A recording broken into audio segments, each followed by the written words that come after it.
Pour prendre des bonnes décisions, on ne peut pas juste prendre une moyenne qui existe dans la région ou dans la province. Il faut vraiment connaître les siens, sinon on peut vraiment être dans le champ.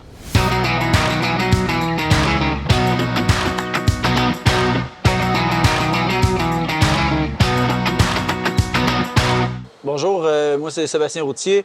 On est présentement chez nous à la ferme GPS Routier à Saint-Étienne. On a une ferme laitière d'environ 65 vaches en lactation. Alors, moi, c'est Caroline Collard, conseillère en gestion au Centre multiconseil agricole dans la région de Chaudière-Appalaches. Le 3/4 de nos superficies sert en fourrage pour nourrir les animaux. Puis si on veut faire du lait, ça prend des bons fourrages. Plus qu'on va avoir de rendement par champ, bien, ça nous prend moins grande superficie pour produire la même quantité de fourrage. Ça nous libère des superficies pour faire d'autres cultures qui pourraient être aussi rentables comme du soya ou du maïs grain. Là, plusieurs années, on avait drainé, dans les années 70-80, on avait fait beaucoup de drainage. Là, depuis les années, il y a des drains qui semblent peut-être être moins efficaces qu'avant, qui ont peut-être bouché ou qui se sont affaissés.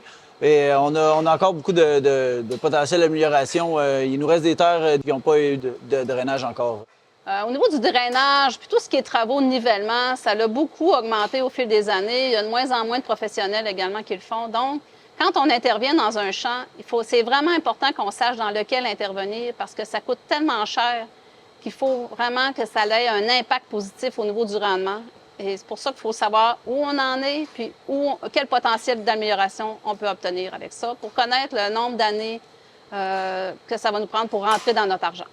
Pour nous, ça a toujours été important de connaître nos chiffres pour être capable de prendre des décisions éclairées quant à la gestion de nos champs.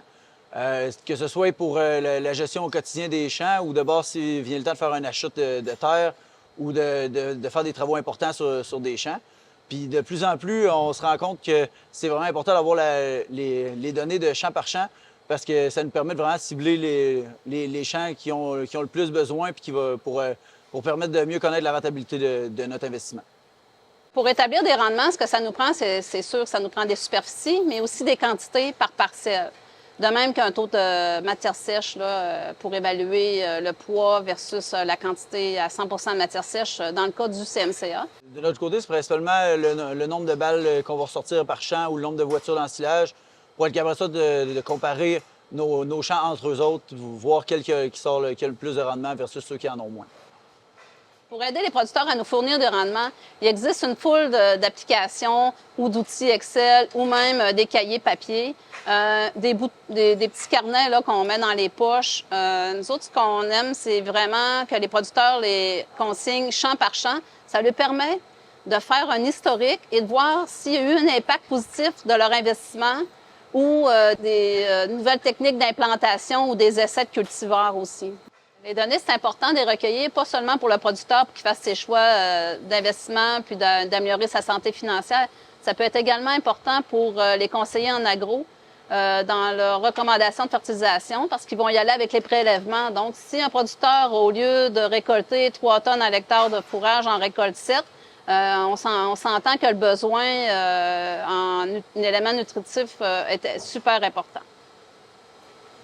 Au CMCA, on tient les coûts de production depuis plusieurs années. Puis juste pour un exemple, là, avec 168 fermes l'an passé, les rendements variaient de 2 tonnes dans le foin, là, de 2,2 tonnes à 12 tonnes de matière sèche.